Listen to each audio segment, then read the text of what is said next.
Hello, and welcome to Grug Gaming.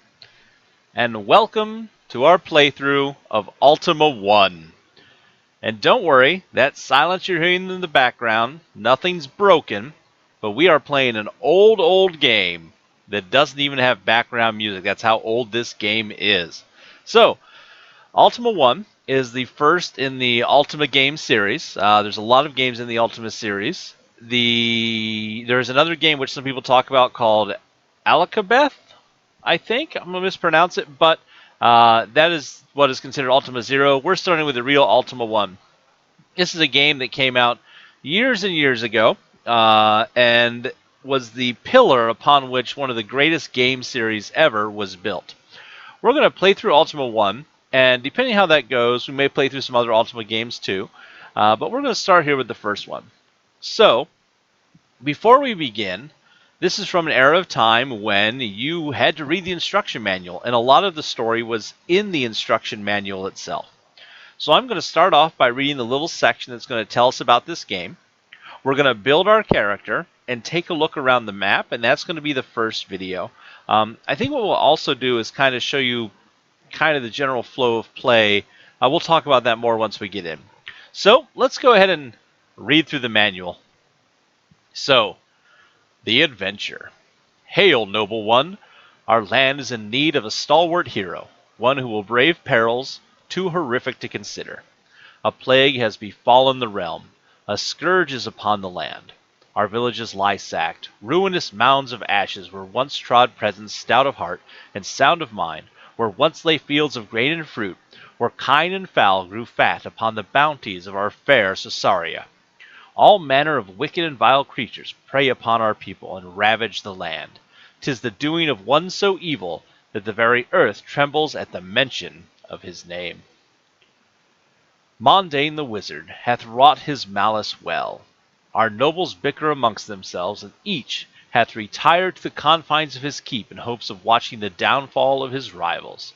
Verily, the evil one hath heaped indignity upon curse by releasing upon the realm a host of creatures and beasts so bloodthirsty and wicked that our defenseless people fall as grain before the reaper's scythe.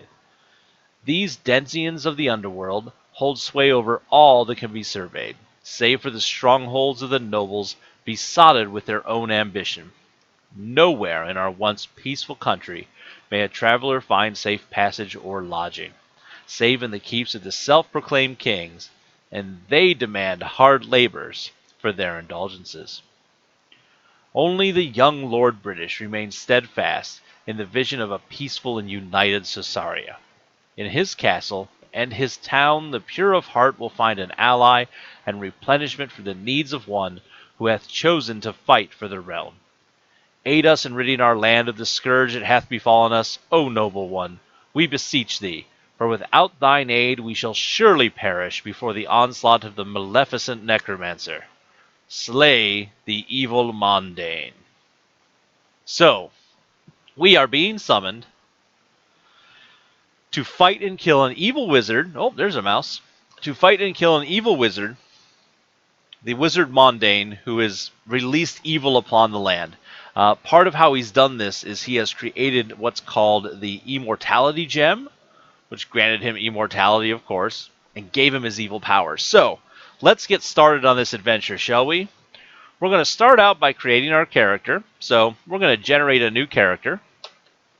Oh, listen to that. Again, not a lot of sound at all. I'm going to bump this up a teeny bit so we can hear it. All right. So we start out by being able to distribute some points. I'm going to distribute these points rather equally. These are upping our stats. I'm not going to up our charisma stat, but the way these stats work is probably going to be a mystery to me. So I'm going to guess we need a little bit of wisdom, intelligence, strength, agility, stamina. We can fight better maybe. And I'm not worried about selling things for charisma. But these will affect our magic, so we want an okay wisdom and intelligence. Of course, people who have played this game before are probably telling me, Grug, you're doing terrible. This is the worst thing ever. That's okay. And let's go ahead and give ourselves a little bit extra strength. That sounds like a plan. So, We move the cursor up and down. We've increased and decreased our attributes, and now we're going to press the space bar to finish to continue on. All right, now we have to select our race. So we can be a human, an elf, a dwarf, or a bobbit. Well, this bobbit sounds like a cool race, doesn't it? Well, if we look through here, again, I've got the manual open. You can't see it on screen, but we can choose to either be humans, endowed with a natural intellect higher than of any other race. The humans are the backbone of Sassarian society.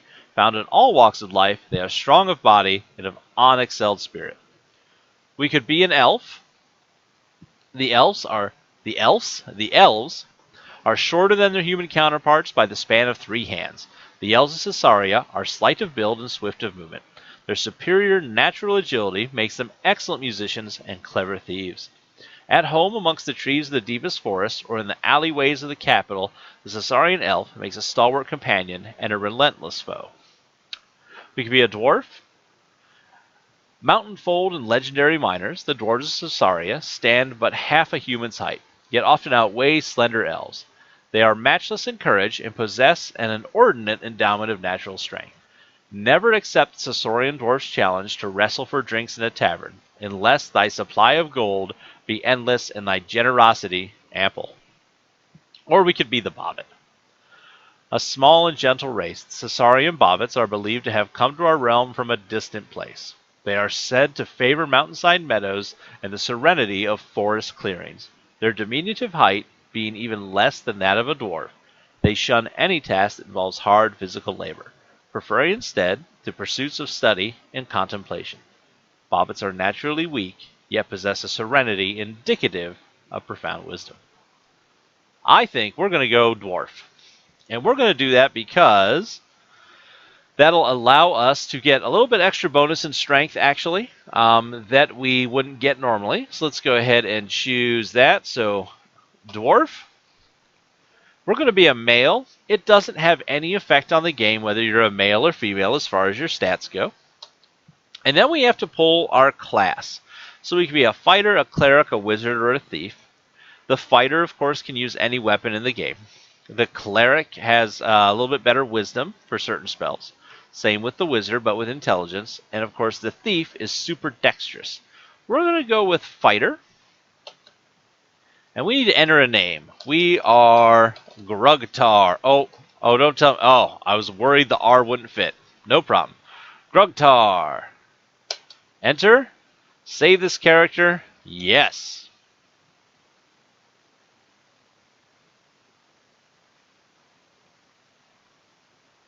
So with that, we have our character created. Let's go ahead and continue previous game, which really means play a character. Oh, let's actually have the window active so we can do that. All right, Grugtar is there. Let's go ahead and start with him. Please wait whilst thy game loads. So there is Grug standing out in the out on this field, and we've got our main character in the center, and we've got a castle. Looks like off to the left. Let's head to that castle. I think we're going to go a little bit higher on the sound even. We'll see how that sounds in the video. All right. Get out of here, mouse. All right, so we have a castle. Let's take a look. What do we have? This is the Castle of Lord British, and below that we have the City of Britain. So, let's go ahead and enter the City of Britain, shall we? So in here we have a couple shops. We have a pub where we can get hints on what we need to do next. We have a magic shop where we can buy spells. We have a food shop where we can buy food. This is a game where you have to keep your food up. If you run out of food, you die. We can buy new weapons, new armor, or transports to move us around the map better. So let's take a look at what we can buy weapon-wise while we're here. We're going to transact, and we're going to buy from this gentleman here. He sells a mace and rope and spikes. Well, let's buy the mace. All right, sold. Thank you, sir. How nice of you. Let's equip our mace as well. So we're going to ready a weapon by hitting that, and we're going to ready weapon. We are going to ready our mace, which we have. We also have a dagger we started with, but who needs that? Alright, so we now have our mace equipped. We have 92 gold left. Let's buy a little bit of armor, shall we? Hey, buddy, what do you have to sell? Leather armor, 46 gold crowns. That's crazy. Let's go ahead and buy it anyways. Let's go ahead and buy some leather armor. Thank you, sir. Let's go ahead and equip that armor as well. And leather armor is equipped. All right. So that's a general look at how the towns work. We can come in. We can also talk to people here. Hey, buddy, this is a guard over here. Oh, I'm not by a counter, so I can't buy anything. So I shan't be talking to this gentleman, it appears. Okay. Oh, maybe if I info and search. Nope, it just tells me I am in the city of Britain. That's okay. Let's go ahead and leave the city. YOLO the Bard is singing. Nice. Alright. Up here is Castle British. The Castle of Lord British. Let's go ahead and enter the castle and take a look. So inside the castle, we have got a couple guards, as you can see. And up here is Lord British sitting upon his throne. And if you look down below, right down here, see that it looks like a lady if you squint? Below me, that is a princess. We're going to be back to rescue her later, but don't tell Lord British. Let's talk to him, though, real quick. Hey, Lord British. Do I offer pence or service? So, we can give Lord British money, and he'll give us hit points. Or we can ask him for a quest. Let's ask him for a quest. Service. Go forth and find the Grave of Lost Soul. Do not return until thy quest is done. Alright, so we need to find the Grave of Lost Soul. And like many older games, I should have opened this up earlier. You can't see this off screen, but I am making a little note for myself of what we need to do, because being an older game, there is no quest log or anything like that. We just need to remember what we're supposed to do and what people tell us. And also, this jester up here seems to be singing about a key that he has. So let's remember that he has a key, shall we? Alright, so we're back out here in the overworld. Let's take a look at our stats. So we are a level 1 male dwarf fighter. We have 150 hit points. We have 35 strength, 25 agility, 15 stamina, 10 charisma, 10 wisdom, 15 wisdom, 15 intelligence. We have 6 copper pence and 4 silver pieces.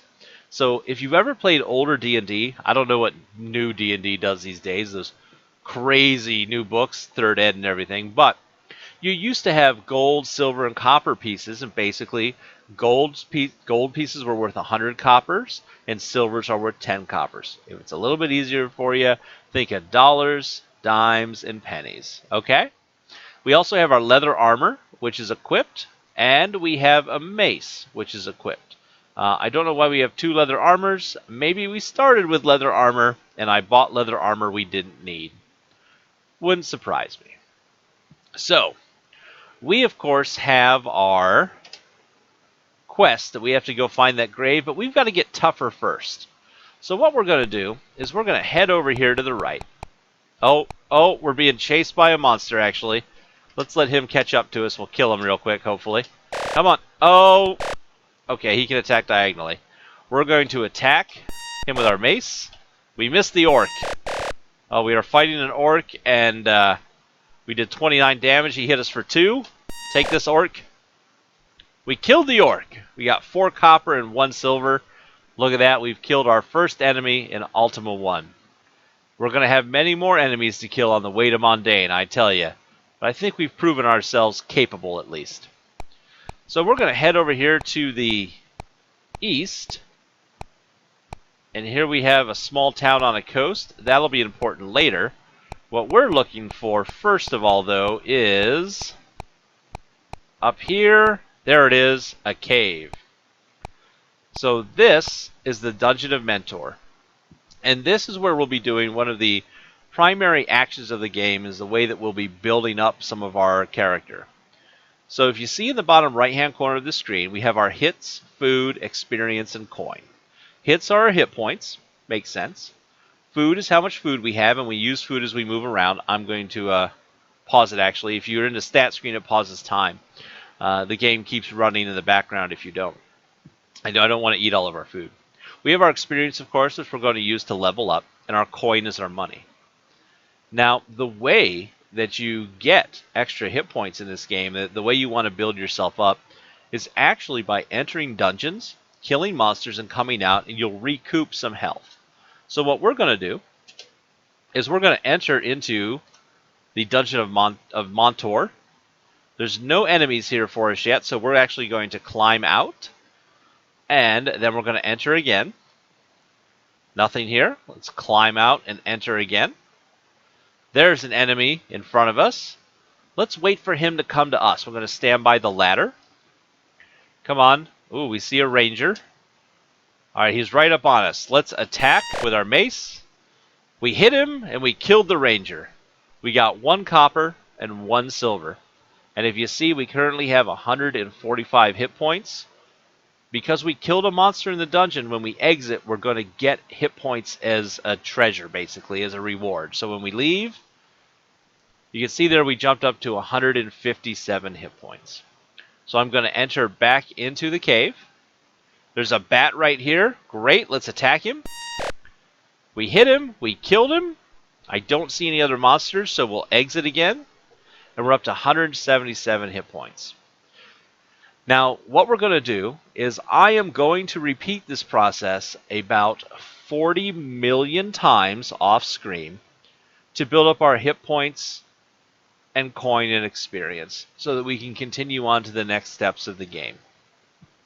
So I'm going to be doing that off screen for a while, and when I come back, we will take my accumulated coin and we're going to buy some cool transportation from a town. We might upgrade our weapons and get ready to head out to fight Mondain and save all of Caesarea from his evil ways. Thanks for watching, everybody. Please tell your friends, and as always, we hope to see you soon.